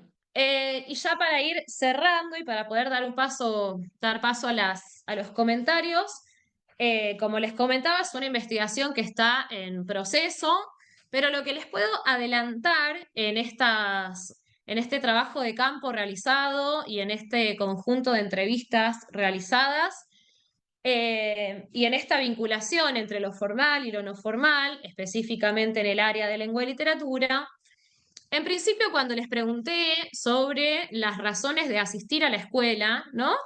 Las razones eran múltiples, eran por razones de aprendizaje, de socialización, porque influye positivamente en sus causas penales, esto del estímulo educativo que comentaba Francisco, porque tiene una rutina, ¿no? Una forma de ocupar el tiempo en la cárcel. Aparece mucho esta idea de despejarse, de salir del pabellón, de tener un vínculo con el afuera, ¿no? Decían, los vemos a ustedes, los docentes, ¿no? Que vienen y nos cuentan cosas de afuera. Ganarle tiempo al encierro, que esto es un concepto que utiliza Camila Pérez. Mantenerse en actividad, ¿sí? Transitar el encierro de una mejor manera. Esto tiene que ver con escapar de las lógicas punitivas y represivas de la cárcel. Es decir, en los pabellones y en otros espacios se generan otras lógicas y en la escuela, que no ingresan a la escuela esas lógicas, y justamente en la escuela se generan otro tipo de vinculaciones, otro tipo de relación con el saber y con el conocimiento, que es muy valioso. Luego, cuando les consulté sobre la posibilidad, por ejemplo, de finalizar la escuela secundaria, la mayoría decía que sí, que lo quería terminar, ya sea estando privado de libertad o si recuperaban la libertad afuera. Y las causas también eran por distintos motivos, principalmente una posibilidad de ascenso social, esta idea de un imaginario más bien tradicional de que finalizar la escuela puedes obtener un mejor trabajo el día de mañana con una certificación de estudios. También la posibilidad de estudiar una carrera universitaria al interior de la cárcel, sobre todo las personas que tienen condenas más largas y que saben que si finalizan la escuela todavía tienen años por delante, tienen mucho interés en estudiar carreras universitarias. Luego había toda otra dimensión asociada al crecimiento personal, ¿no? Esta idea de aprender, de superarse, de tener más conocimientos. En lengua y literatura aparece mucho esto de quiero tener más vocabulario, quiero escribir mejor, quiero no tener faltas de ortografía. Piensen que las personas privadas de libertad escriben muchas veces ellos mismos, ¿no? Cartas al juez, cartas al defensor, escriben sus propias defensas. Entonces, esta idea de no tener faltas de ortografía y tener mayor vocabulario y mejor manera de expresarse es muy valorado. Y por otro lado, para todos estos jóvenes que yo daba al taller literario, la mayoría de estos jóvenes no asistía a la escuela, pero sí al taller literario. ¿Por qué? Porque estos jóvenes están en el programa integral de asistencia y tratamiento y para permanecer en el mismo, como les comentaba, tienen que o ir a la escuela o hacer talleres. Ahora bien, ¿por qué no iban a la escuela? Por múltiples motivos. Porque no tenían interés, porque falta de documentación, por problemas con otros presos. Piensen que en la escuela confluyen estudiantes de muchos pabellones. Los jóvenes adultos están en el pabellón diferencial número 10, pero a la escuela van todos los pabellones de población. Por ejemplo, en la escuela, en el caso del CENS 471, están 3 turnos, ¿no? Tenés turno mañana, turno tarde y turno noche, que es trabajadores, población, jóvenes adultos, y todo lo que es pabellones evangelistas, por ejemplo, van en otro turno. Pero bueno, en el turno que ellos pueden ir, confluyen de otros pabellones, entonces si tuvieron un problema dentro del pabellón o en otro pabellón, en la escuela confluye, entonces hay algún tipo de conflictividad que hace que la persona no pueda asistir a la escuela. Ahora bien, entre toda la oferta del PIATJA hay fútbol, rugby, refrigeración, electricidad, boxeo, y yo tenía un conjunto de 25 jóvenes que venían a un taller literario. Y un taller literario que no da estímulo educativo, un taller literario que es anual, porque algunos talleres duran 1, 3 meses, el nuestro duraba todo el año. Entonces yo me preguntaba, bueno, ¿por qué vienen al taller literario, no? O sea, ahí había una de mis inquietudes como docente y como investigadora. Principalmente porque hay algo de lo escolar que no se desdibuja del todo. Hay una función educativa, unos contenidos, unos saberes disciplinares, unas propuestas de enseñanza que son similares a los espacios curriculares. Esto que decíamos, ¿no? Yo brindo ciertos saberes disciplinares que se dan en la escuela. En el taller literario vemos que es un género literario, que es un narrador, secuencias narrativas, construcciones de personaje. Leemos inclusive textos literarios bastante más extensos que los que se dan en la escuela, y tenía a todos estos jóvenes que no iban a la escuela porque no les interesaba, pero en el taller no faltaban ni una vez. Tuve alumnos que vinieron 2 años seguidos al taller literario. Entonces, de ahí estas inquietudes mías de, bueno, empezar a conocerlos, preguntarles abiertamente por qué venían. Em, en principio, porque había una dimensión que atendía a sus intereses, por ejemplo, a partir de, por ahí no, qué les gusta leer, porque quizás no estaban acostumbrados a leer o no leían en su tiempo libre o no tenían acceso a la biblioteca del pabellón. Pero sí, bueno, ¿qué tipo de películas les gusta? Bueno, nos gusta el terror. Bueno, entonces a partir de ese consumo cultural que tiene formas de lo literario, bueno, vamos a trabajar con cuentos de terror, ¿sí? A unas actividades que tienen que ver con lo lúdico, con lo estético, con lo creativo, pero principalmente lo que aparecía en las respuestas de los estudiantes era que no había evaluación, ¿no? Esto es importante porque en la cárcel los sujetos son evaluados constantemente. Son evaluados por el juez, son evaluados por el psicólogo, son evaluados por los docentes que tienen que hacer un informe, por su defensor. Entonces, esta cosa de que no hubiera evaluación, que no tuvieran que estar todo el tiempo dando cuenta de un saber, los hacía sentir más relajados. Y en la escuela, cuando estuve haciendo observaciones, por ejemplo, todas las clases tenían un trabajo práctico. No había ninguna clase que fuera clase y ya. Siempre había un trabajo práctico. Esto no es que esté bien ni esté mal, es así. Y tiene sentido para una institución de encierro. ¿Por qué? Porque muchas veces hay traslados compulsivos y arbitrarios. Hay personas que están yendo a la escuela un martes y fuiste el miércoles y no están más. Pues los traslados compulsivos y arbitrarios son moneda corriente. Entonces esa persona va a otra unidad penitenciaria y necesita tener una calificación numérica en las materias. ¿Por qué? Porque si no tiene que empezar de nuevo. Si esa persona sale a mitad del segundo trimestre y no tiene nota, vuelve al primer trimestre, ¿no? Esta cosa de se anotan permanentemente en distintos momentos del año. Pero bueno, esto resultaba un poco pesado para los jóvenes, el hecho de que todas las clases hubiera un trabajo práctico y no hubiera un poco esta libertad de simplemente poder conversar sobre el texto literario, simplemente realizar una consigna de escritura que no fuera a ser evaluada. Y al mismo tiempo había una sensación de grupo, que ellos hacían mucho hincapié en esto, ¿no? Una dimensión asociada a la confianza, al respeto, a la intimidad. Sobre todo, por ejemplo, cuando veíamos poesía, ¿no? En la poesía uno suele poner mucho del yo. El yo lírico suele estar bastante atado al yo real, ¿no? Em, bueno, y en otro tipo de escritos, ya sean narrativos también, y que ellos se animaran a escribir sobre ellos, a leerlo en voz alta. Cuando se leen las producciones en el taller están todos callados, se termina de leer, todos aplauden al compañero, digamos, eh, ellos comentaban que en el taller podían permitirse contar cosas que en otros espacios de la cárcel no. No podían, no se animaban, no estaba permitido, sobre todo para varones y para varones jóvenes, ¿no? Quizás en cárceles de mujeres hay otro tipo de afectividad y de intimidad, pero en las cárceles de varones, sobre todo pabellones de población, hay también como toda una cuestión de una identidad forzada por momentos, con las masculinidades y demás. Entonces, bueno, en el taller eso se permitía y era valorado muy positivamente por los jóvenes.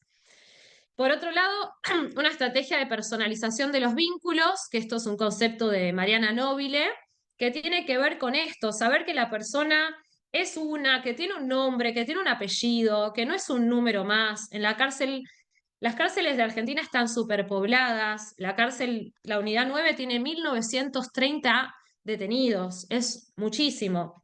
Por pabellón estamos hablando de 120, a veces 150 personas por pabellón. Hay celdas de 3, celdas de 5, celdas de 6. Entonces, que en el taller fuéramos 25 o 20, los mismos 20 todo el año, que nos conociéramos todos, eh, que si no viene a clase, yo pregunto por qué no viene, por qué faltó, si está enfermo, qué necesita, hacerle llegar tal cosa, ¿no? Esta estrategia de personalización de los vínculos era fundamental. Pero para finalizar y cerrar, yo en el taller también hacía mucho hincapié en la escuela también, ¿no? No como algo separado, sino una preocupación y un interés. ¿Por qué estás yendo a la escuela? No. ¿Por qué no estás yendo a la escuela? ¿Te anotaste? ¿Por qué no vas? Si acá en el taller trabajamos un montón. El texto que leíste tiene 5 páginas. Le digo, hoy en la escuela leyeron un texto de una carilla, ¿no? Como esta cosa de hablarles para que retomen la escuela formal y la importancia de la educación formal. Y muchas veces los talleres en realidad terminan funcionando como una puerta de entrada a la educación formal. Volvamos a pensar en estos sujetos que fueron expulsados del sistema escolar tradicional en múltiples oportunidades. Entonces, quizás de buenas a primeras no se van a ir a anotar a la escuela, pero sí van a ir a probar suerte a este tipo de talleres, a estas ofertas no curriculares que se presentan en principio más laxas justamente por no tener evaluación o si faltaste 2 días no te voy a tachar de la lista. En la escuela, si faltaste algunas veces, como hay problemas de cupo, ingresa otro, ¿no? Esta cosa de la asistencia. Pero bueno, yo quiero hacer hincapié en eso, en la educación formal y la educación no formal, no como 2 compartimentos estancos, sino justamente como un continuum, ¿sí?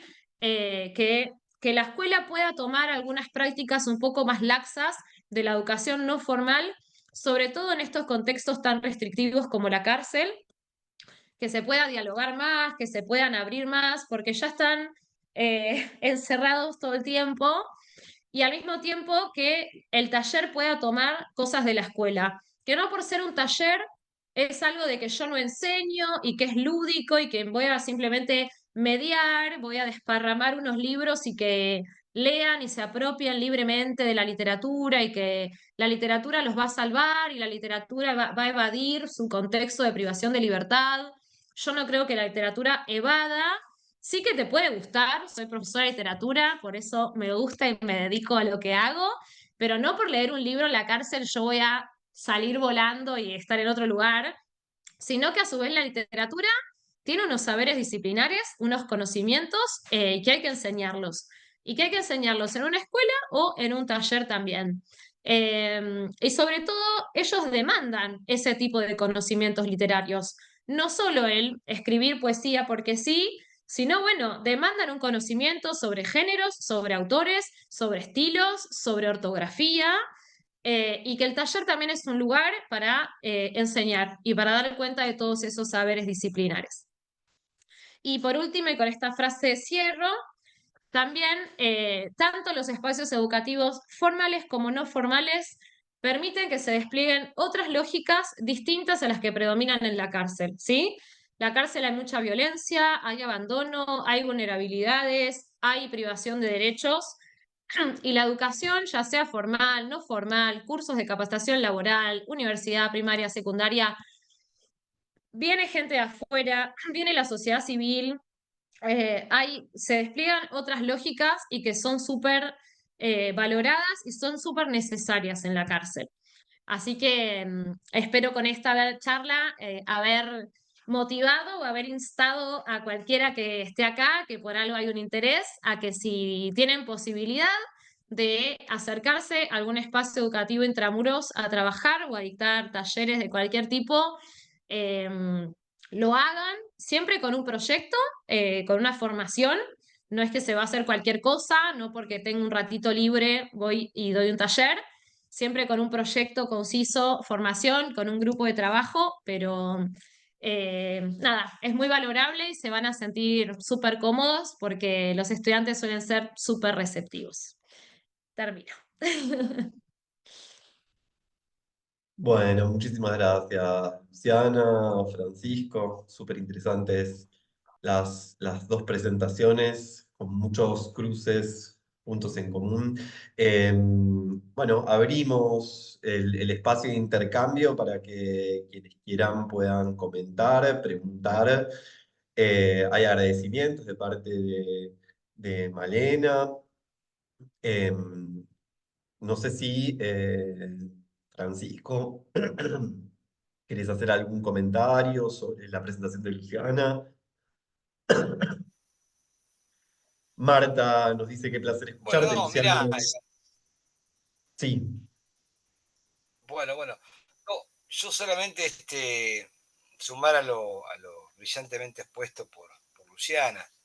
En esto de la educación formal y no formal, hay algo que nos preocupa siempre, que es la cuestión de la evaluación, por un lado.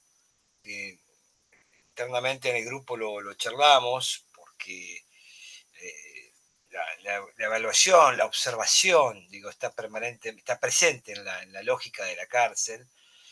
Entonces, pensar cómo lo formal, la escuela pública, que bienvenida, que esté dentro de la cárcel, pueda sortear otros mecanismos digamos, de la clásica evaluación y pensar otras formas, digo, para que no sea eso un impedimento a la hora de participar en el espacio escolar, ¿no? Y también debemos también buscar más diálogo entre la educación escolar y no escolar, porque las dos se necesitan, las dos son importantes para la persona, en primer lugar, ¿no? Y también para las propuestas. Y ahí me parece que es interesante esto del planteo de Luciana, de ver cómo hacer que estas dos formas pasen a estar más en convivencia y en articulación. ¿eh? Que las dos son necesarias, ¿no? Y digamos, hacen a lo formativo, ¿no? En un espacio tan reducido en lo formativo como es la cárcel.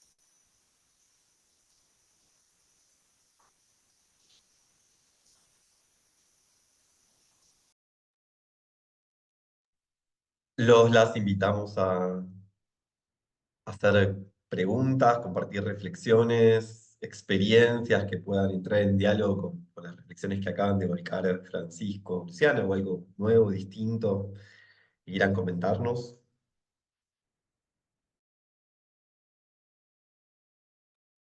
Buenas tardes.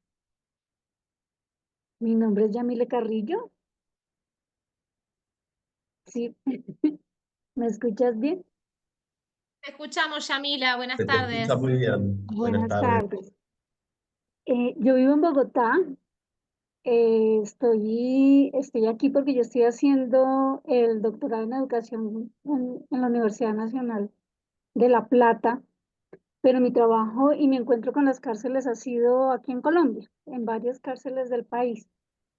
Y me parece lindísimo encontrarme con este cuestionamiento entre lo formal y lo no formal, lo escolar y lo no escolar, porque en Colombia casi que toda la intervención en cárceles es desde lo no formal. Nuestra ley de educación efectivamente habla de la educación formal en cárceles como un derecho, lo dice la Ley Nacional de Educación, pero en la realidad esa educación formal llega a muy pocas personas dentro de la prisión. Los que más llegan son personas interesadas casi que desde sus búsquedas más personales y más íntimas, desde unas pasiones muy personales, a, a intervenir en esos escenarios. Y entonces estamos como que le falta una pata a la mesa, ¿sí? Un poquito cojos de que eso que es formal y que podría darle mayor fuerza y mayor impacto a lo que se hace no aparece porque no está la formalidad. Yo hice parte de un proceso que es no formal. De ese proceso espero poder deducir mi tesis de doctorado. Mm, pero sí de pronto me gustaría preguntarles a ustedes, profesores Casco, profesora Luciana, ¿cómo piensan que podría iniciarse en otro país? ¿No? Ya los estoy haciendo pensar en un escenario distinto al escenario de la Argentina, que sé que es con el que ustedes están familiarizados. Mm, pero cuando sé también por lo que he leído con ustedes que en Argentina este ejercicio formal nos lleva una gran ventaja. Las universidades ya están ingresando, tienen carreras universitarias dándose dentro de las cárceles, eso no pasa en Colombia. ¿sí? Ninguna universidad está dentro de la cárcel dando una carrera universitaria. ¿Cómo se imaginan ustedes que eso podría iniciarse en un espacio distinto donde las leyes todavía no están apoyando o no están fortalecidas en ese sentido?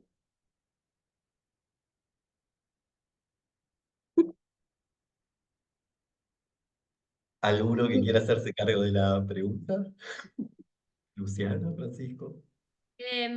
Sí, no, primero decir nada más que sí, que tenemos conocimiento que en muchos países no hay educación universitaria en cárceles. Creo que en ese sentido Argentina es como un antecedente fundamental. En Argentina, en 1985, se crea el primer programa universitario, las primeras carreras universitarias en cárceles, y hoy en día es un gran bastión, todavía queda, ¿no? Igual seguir profundizando en una mayor amplitud de carreras, por ejemplo, o de lugares de llegada. Em, pero bueno, después esto de cómo articular cuando las leyes no están es un poco difícil. No tendría yo, la verdad, Yamil, una respuesta para darte, porque justamente las instituciones carcelarias están muy regladas, ¿no? O sea, uno no puede ir suelto o porque quiere a dar un taller o a dar cualquier tipo de cuestión, sino que generalmente tiene que estar en algún programa, en algún proyecto, en alguna organización civil y tiene que tener un permiso para ingresar, ¿sí? Siempre el servicio penitenciario te otorga un permiso o no te lo otorga para dar cualquier tipo de taller. Mismo, por ejemplo, en esta investigación que les comentaba, yo como investigadora del CONICET, estudiante universitaria, etcétera, y con 10 años de antecedente en terreno, me costó muchísimo que el servicio penitenciario me apruebe el permiso. Yo estuve 4 meses hasta que el servicio penitenciario me aprobó el ingreso, y de hecho, en realidad, el directivo de la escuela, que estaba totalmente a favor de mi investigación y de mi presencia en la cárcel, insistía y mandaba cartas a uno o a otro, al jefe de penal y todo, y aún así se hizo muy complicado y tuvo que intervenir la Dirección de Acompañamiento Universitario en Cárceles, que tiene un convenio firmado con el Ministerio de Justicia para la realización de tareas de investigación en cárceles. Recién cuando se mete DAUC, que es de la UNLP, y bueno, y los permisos del directivo y uno y otro, pude ingresar a la cárcel, porque si no, como investigadora, inclusive del Consejo Nacional de Investigaciones Científicas y Técnicas, que es el más grande de nuestro país, no me dejaban entrar a la cárcel como investigadora. De ahí también creo que viene esta pata un poco floja de las investigaciones que anclan trabajo en la educación formal. Y sí en lo no formal, ¿por qué? Porque en realidad no entran como investigadores, entran como talleristas y en base a hacer el taller, yo de ahí, bueno, me hago un registro de campo, me hago una minuta y hago mi investigación. Pero como un agente externo que solamente vaya a observar, sobre todo en la escuela, hay muy pocas investigaciones, justamente porque el servicio siempre va a poner trabas para que no ingrese nadie a ver. Está un poco esta idea de el ojo que todo lo ve, y como son instituciones que deberían ser las más legales, pero son las más ilegales, vamos a decirlo así, siempre están corridos de la legalidad, entonces no quieren que haya un ojo externo observando y dando cuenta de todo lo que allí ocurre que no debería ocurrir. Entonces, bueno, es difícil, Yamil, justamente cuando no hay algo, cuando no hay un aparato legal que a vos te permita anclar tu trabajo. En todo caso, si no está articulado desde lo legal, bueno, desde una organización civil, desde una agrupación de tipo política, desde un proyecto universitario, digamos, siempre tratar de generar como algún tipo de comunidad o de grupo que vaya con una propuesta y que esa propuesta pueda ser aprobada para ingresar al territorio. Esa es por lo menos mi posible respuesta. No sé, Francisco, si tenés algo más que pueda ayudar a la compañera. No, no, sumar digo, a tener claro que son procesos y también hay oportunidades. Digo, a veces hay unidades penales que son más hostiles que otras que son más abiertas. Entonces, bueno, hay que darse el tiempo de ir buscando digo, desde la oportunidad también. Pensar también en la cuestión de agenda de la universidad. Digo esto, que sea parte de la agenda, porque digo, ir sola a llevar adelante eso es bastante difícil y azaroso. Entonces digo, si hay universidad que respalda, fíjense lo que contaba Luciana, el CONICET atrás, la universidad atrás, digo, hasta que tardó 4 meses. Imagínense si no iba con todo eso, iba nada más con el nombre del GESEC, nada más, digo, iba a ser mucho más difícil. Es también parte de la lógica de la cárcel en esto del status quo que la cárcel mantiene. Entonces, aquello que pueda presentarse como una amenaza a romper ese status quo, siempre es como que tiene que esperar, tenemos que ver, a ver qué pasa, qué no pasa, cómo estamos, y eso es tiempo, y bueno, es parte de la lógica también de la cárcel, ¿no? No mostrarse, no dejarse ver, no abrirse. Por eso es importante, digo, que las instituciones públicas como la escuela, como la universidad y la sociedad civil puedan ir filtrándose en algún sentido, metiéndose en la cárcel en torno a ser más humanas las cárceles, más transparentes, más democráticas, que no poca cosa. Sabemos que la Muchísimas cárcel hace gracias. daño, bueno, buscar la manera que haga menos daño posible. Es así.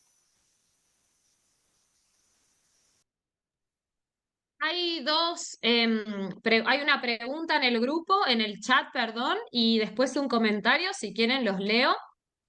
Em, ¿Tienen ustedes o nos pueden dar un aproximado de cuánto porcentaje de las actividades, talleres, cursos, etcétera, son promovidos por las autoridades penitenciarias y cuántos por los privados de la libertad o civiles ajenos a la autoridad carcelaria? Em, Puedo responder. Porcentaje sí, no te podría dar. Sí señalar que la mayoría de o sea, de los talleres que se dan y las actividades son de la sociedad civil en términos de que son docentes, son graduados, son grupos de estudio, son proyectos de extensión o cursos de formación profesional que las da alguien capacitado. Y después también hay muchos que las dan los privados de libertad. Digamos, si hay personas privadas de libertad que tienen oficio y que presentan algún tipo de proyecto para los propios privados de libertad. Eso también hay bastante, pero no que los den los agentes penitenciarios. En Argentina no se dan, o sea, hace un tiempo atrás sí los agentes penitenciarios eran los encargados de la educación, hoy día ya no, por suerte. O sí que puedan quizá dar algún taller, pero no, o sea, el docente de escuela no es un agente penitenciario. Eh, Sí, Pancho, si querés explayar un poco más. aclaremos eso porque pasa en muchos países que la educación en general la dan los mismos servicios penitenciarios. Ujú. Acá en Argentina las escuelas públicas son escuelas públicas dentro de la cárcel. Eso, por un lado. Pero también hay funcionarias, digo, para completar esta idea de Luciana, hay funcionarios y funcionarias del staff de cada unidad penal, como trabajadores o trabajadoras sociales, psicopedagogos, psicopedagogas, psicólogos, antropólogos, pedagogos, que también se hacen una instancia de talleres, a veces poca la oferta. Generalmente por eso la oferta mayoritariamente es de afuera, articulada con el servicio penitenciario, o algún que otro funcionario que lleva adelante alguna propuesta formativa que tal vez a veces viene desde la misma área de educación del servicio penitenciario. No es que se para el psicopedagogo y dice, voy a hacer un taller de tal cosa. No. Generalmente llevan adelante acciones que la misma política penitenciaria está marcando para las unidades penales. Eso digo como cuestión a destacar. Tenemos Bien. una reflexión de Guillermo que nos dice, yo participo de un taller literario virtual y vemos la situación de limitaciones en la asequibilidad creo, poco o mala señal de internet, horarios sorpresivos de requisas, limitaciones informáticas. A pesar de ello, hay muy buena disposición de los talleristas internos. Estimulamos la promoción de reconocer sus propios intereses culturales, historias, geografía, cuentos, canciones, dibujos, artesanías, etc., proponiendo que busquen o exploren sobre cuestiones de su interés. También nos ajustamos al cronograma de efemérides, dando espacio a la decisión de qué se hará, cómo y quiénes participarán. No, bueno, primero que celebro que exista el taller literario virtual. No sé en qué unidad lo estarán dando, pero bueno, si hay alguna pequeña cosa buena que ha dejado la pandemia, entre tantas cosas muy tristes que nos ha dejado, por lo menos en Argentina, es que se permitió el ingreso a celulares en lo que es el servicio penitenciario bonaerense. Entonces, eso, si bien hubo marchas y contramarchas y se quiso sacar y demás, bueno, los celulares están y siguen funcionando. Y a partir de ello hay muchísimos talleres virtuales, no solo literarios, sino un montón de otros talleres que se dictan por medio de la virtualidad. Y en realidad hay veces el esfuerzo, ¿no? Y las ganas de aprender, porque quizás atrás de un solo celu hay 35 personas atendiendo un taller. Ahí veo a Guillermo que levantó la mano, que creo que fue quien escribió el comentario. Te escuchamos, Guillermo. Hola, buenas noches. Gracias por este espacio, esta oportunidad. Sí, quería explayarme un poquito más en esta experiencia. Yo empecé el año prácticamente que estábamos en plena pandemia, y por ese motivo es que se hizo virtual y transcurrimos la pandemia en, en la virtualidad, digamos, el último año del 21. Eh, es un celular con el que participan los talleristas, eh, y es el del orden de 80 a 100 personas. Y es muy difícil darle participación. Entonces, ¿cómo gestionamos el uso del tiempo para que todos tengan algún momento? Ellos se agrupan por celdas, que nosotros les llamamos habitaciones, y cuando comenzamos les propusimos una serie de biografías de personalidades argentinas o extranjeras, y que eligieran el nombre y investigaran la biografía, y que cada uno de ellos iba a tener a su habitación el nombre de esa personalidad. Eso fue como una especie de generarles el compromiso con la tarea, para que no fuera solamente un momento de escapismo de su realidad, sino que pudieran conocer. Y tal es así que lo han incorporado, se lo han apropiado, que cada vez que llega alguien nuevo a la unidad, lo primero que hacen es que investigue la biografía del nombre de la habitación que tiene, ¿no? Tenemos desde Miguel Ángel Buonarroti hasta, no sé, Yuri Gagarin o Juana Manso o Lola Mora, por ejemplo, ¿no? Tanto de hombres como de mujeres. Pero lo que sí quería comentar es que a mí y a la persona que me acompaña, que es Silvia Blanco, que es poeta y es en quien yo me apoyo más en la cuestión literaria, porque yo soy geólogo de profesión, así que de literatura tengo la literatura específica de mi carrera. Eh, con ella sí estamos intentando de que la producción que hagan ellos sea más personalizada, porque estamos viendo que buscan mucha información por internet, por el Google, ahora están empezando a usar la inteligencia artificial, y no se hace un trabajo interno desde su propia vivencia y de su propia reflexión. Entonces estamos intentando direccionar las actividades para que sean producciones más genuinas de ello y no solamente una búsqueda de datos. La última actividad que estuvo muy interesante fue el análisis de un texto literario, Mi planta de naranja lima, en donde a partir de una serie de preguntas ellos pudieron desarrollar, digamos, las vivencias de esos personajes y cómo alguna de esas cosas las veían reflejadas en su propia historia personal. La búsqueda es que sean espacios de su propia reflexión. ¿Y cómo lo trabajamos con tanta gente en 1 hora a la semana, en el mejor de los casos? Pasan por habitación que van por promedio 4 integrantes y la idea es que se presentan los 4, dan su nombre y comentan o muestran sobre la producción, que puede haber sido una reflexión, un dibujo, una actividad artesanal. Han hecho cosas, por ejemplo, en maquetas o en plegado de papel o cosas por el estilo. Pero bueno, el desafío en este momento es eh, perfilar las actividades para que empiecen a poner de juego su propio mundo interior, ¿no? Que no sea solamente la búsqueda de información externa, sino, por ejemplo, a partir de las reflexiones de las fábulas de Sopo o cosas por el estilo, ¿no? Que puedan trabajar aspectos internos de ello. Una cosa que quiero resaltar es que es un pabellón muy, no sé si dócil, pero muy participativo y creo que tiene mucha, digamos, es el resultado de un gran trabajo que han hecho las iglesias confesionales, porque tienen un nivel de compromiso y de participación muy alto. Como lo quiero poner de manifiesto porque es un contexto fuera del ámbito institucionalizado penitenciario que ha estado participando hace mucho tiempo y creo que está favoreciendo este clima de participación y de encuentro, ¿no?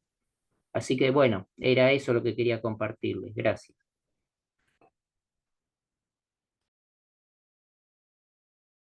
Muchas gracias, Guillermo, por compartirlo. Parece súper, súper interesante. Nos podríamos quedar conversando cantidad de tiempo y nada, quería resaltar esto, ¿no? Qué valioso que a partir de un celular participen 80 personas privadas de libertad y que ese momento, así sea a la distancia y sea de manera remota, siga siendo un momento de encuentro con uno otro y un momento de apropiación del conocimiento y de escritura y de demás. Así que nada, gracias por compartirlo.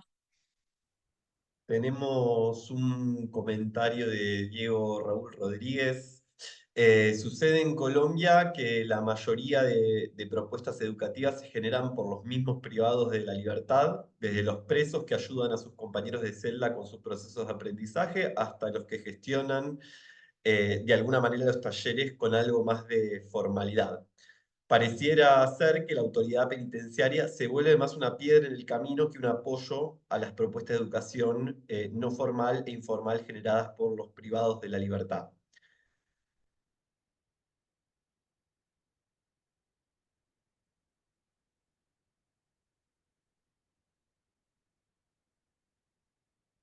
¿Algún comentario, alguna participación? ¿Alguien que quiera tomar la palabra?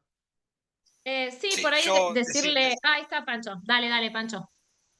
no, no, yo porque ya me tengo que ir. No, decirle con esto último que hubo una línea un tiempo desde el Ministerio de Educación de acá de la Nación, en el momento más top, digamos, de la educación en contextos de encierro punitivo, que fue en el 2008, 2009, una línea de potenciar las propuestas de los mismos detenidos en la formación.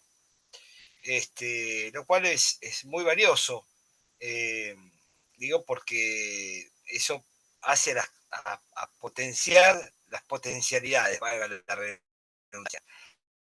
Y eso es una línea que habría que retomar, una línea que digamos, más allá, digamos, de la calificación que pueda tener una persona privada de libertad porque es él el que conduce, ¿no? O al revés, que se convierte en algo de intercambio, en la lógica de la cárcel. Es una línea que se debiera acompañar, digo, desde las escuelas o también de la sociedad civil, en función también de la autonomía de las personas privadas de libertad. Y la autonomía, digo, en virtud de lo que contaba recién Guillermo, y lo que venimos charlando, es vital. Digo, en un lugar donde no puedo disponer de mi vida, me la absorbe la misma cárcel. Entonces, dar instancias de autonomía es fundamental, digo, en el contexto de la cárcel, y que sean promovidas desde un ámbito formativo, ¿no? O sea, que la autonomía iba a tener un carácter de sinergia, en términos de que no solamente se va a poder evidenciar a la autonomía como producción, con hechos reales, sino que también esa autonomía va a generar nuevas subjetividades, y eso es muy valioso. Eso nada más. Yo les pido disculpas, me tengo que retirar. La ingeniería familiar Sí, si me quieren, está igual demandando. Les si no agradezco hay más muchísimo. preguntas, podemos cerrar, Pancho, si te tenés que retirar, no hay problema. ¿Tienes una Acá hay pregunta una más? pregunta más. La podemos hacer de Dice, cierre. dale, ¿las experiencias y prácticas docentes e investigaciones son en población de varones o también de mujeres? En las dos, o sea, en la que yo estuve comentando la última parte de mi investigación es una unidad de varones, pero hemos trabajado en unidades de mujeres también. Sí, hemos trabajado en unidades de mujeres, de varones, de adultos mayores, en centros cerrados de menores, en unidades penitenciarias de distintas características. Sí, sí, sí, por suerte, hemos tenido un amplio abanico de posibilidad y también todo eso nos da también la facultad, ¿no? De poder hablar de cárceles en plural y también identificar problemáticas diferenciadas, ¿no? O sea, lo que decíamos también al principio, si bien uno habla de cárcel o cárceles, que hay alguna serie de continuidades o de problemáticas afines, también cada cárcel, dependiendo la población que reciba esa unidad penitenciaria, también va a tener sus propias problemáticas, sus propios sujetos pedagógicos, tal cual. También dice, veo que el encuentro se está grabando. Sí, va a quedar grabado el encuentro. Luego lo vamos a subir oportunamente al canal de YouTube del Toldo de Astier y lo vamos a publicitar por las redes. Así que nada, lo van a poder ver y compartir. Bueno, damos por cerrado el conversatorio. Les agradecemos muchísimo, Francisco, Lucy. Un placer compartir este momento con ustedes. Gracias a todos, todas, aquellas que han participado. Y bueno, esto continúa. Esto continúa. Recuerden que la actividad se da en el marco de el primer encuentro de didáctica de la lengua y la literatura, así que nos vamos a estar viendo prontito. Eh, y bueno, nada, muchísimas gracias a todos por participar. Eh, Hola, ¿me escuchan? Muchas gracias. Un abrazo desde Colombia, les habla Diego. Estoy privado de la libertad en este momento y es muy benéfico para mí poder escuchar las experiencias que se llevan a cabo en Argentina. Es un punto de referencia para las personas que estamos privadas de la libertad y que queremos de pronto trabajar y llevar algunos procesos educativos a pesar de las dificultades. Escucharlos a ustedes es muy bueno, haber podido leer algunos textos de ustedes es muy bueno. Y muchísimas gracias por todo. Espero que podamos seguir en contacto a pesar de las dificultades que tenemos que asumir nosotros, los privados de la libertad. Muchísimas gracias. Muchas gracias a vos por tu participación y no dudes en ponerte en contacto con cualquiera de nosotros para cualquier tipo de cuestión, de trabajo conjunto, lo que sea. Están a disposición nuestros correos y nosotros, así que agradecemos muchísimo que estén participando desde Colombia y en el contexto tan particular en el que están. Les mando un beso.